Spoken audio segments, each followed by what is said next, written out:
Hey everybody, we are on video 4 of week 6 and we are on the last slide, slide 9 of the very first PowerPoint where Toulmin Argument is explained to you. So we have just gone through all the parts of Toulmin Argument. So on slide 2, it had given you the 6 parts. We've gone through all of those. And now there is an example outline, and ultimately the goal would be that a student would outline their topic like this. And then you're just going to put it into paragraph form with complete sentences. So to me, if you can outline your Toulmin argument, then you're just going to be making it, a little fancier. Complete sentences, paragraph format, MLA format, that sort of thing. So you're going to put all the pieces together. So this person's claim, which is the first part of a Toulmin argument, is college tuition should be free. The qualifier, because college tuition should be free, it is a little bit extreme in the sense that some people can't afford college tuition, and not everybody's financial situation is the same, right?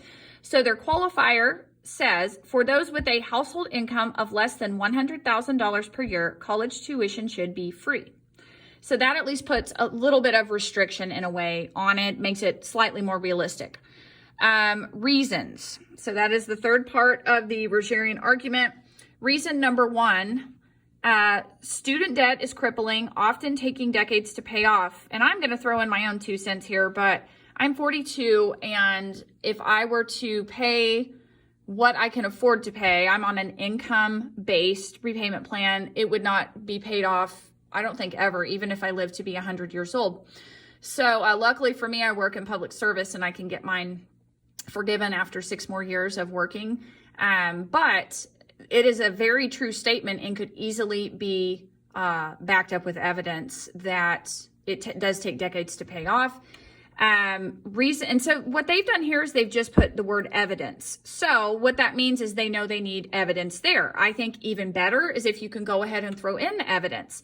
So remember, guys, if you already used this, let's say this person right here used this as their classical essay topic, shouldn't they already have some evidence from section 3 of the paper? Yes. So you throw it in here unless you realize, oh no, I didn't really provide proper evidence in my classical argument. I need to find some now so that I do a better job on this section in my Toulmin argument.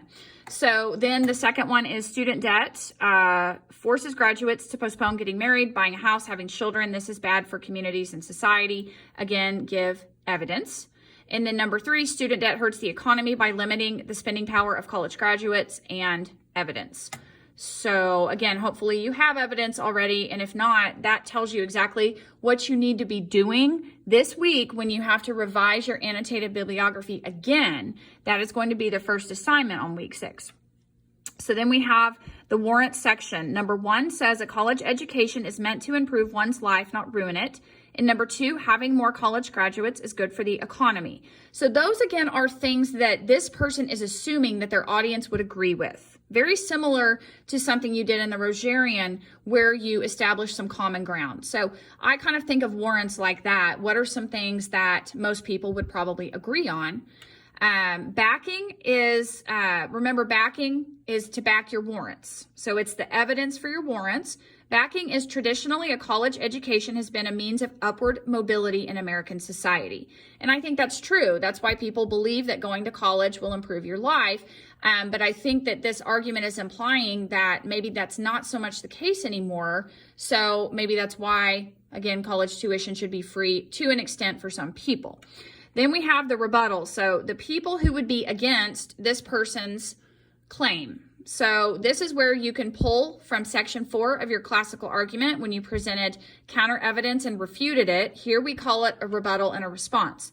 So rebuttal number 1, making college tuition free will raise taxes for everyone. And rebuttal 2, making college tuition free is unfair to those who paid their way through college. And I can see both of those as being legitimate arguments for the opposing viewpoint of this student. And the response to number 1 is the average American will save far more money in tuition costs than they will pay in higher taxes. And 2, free college tuition will benefit everyone by strengthening the economy. And again, you may choose to pull in more evidence there. I think you almost have to with a couple of these responses here. And remember, however many points you make in your rebuttal, you need to have the same points in your response. So for each rebuttal, have a response to it. So that way you are refuting, the counter evidence, which is the way we termed it in a classical argument. But here we are responding to each rebuttal. So as you'll see, hopefully here, you have done a good majority of this work in your previous classical essay. And you really are just sort of reorganizing it into a different format with the Toulmin argument. So I'm going to stop this video here and we'll go into our next materials.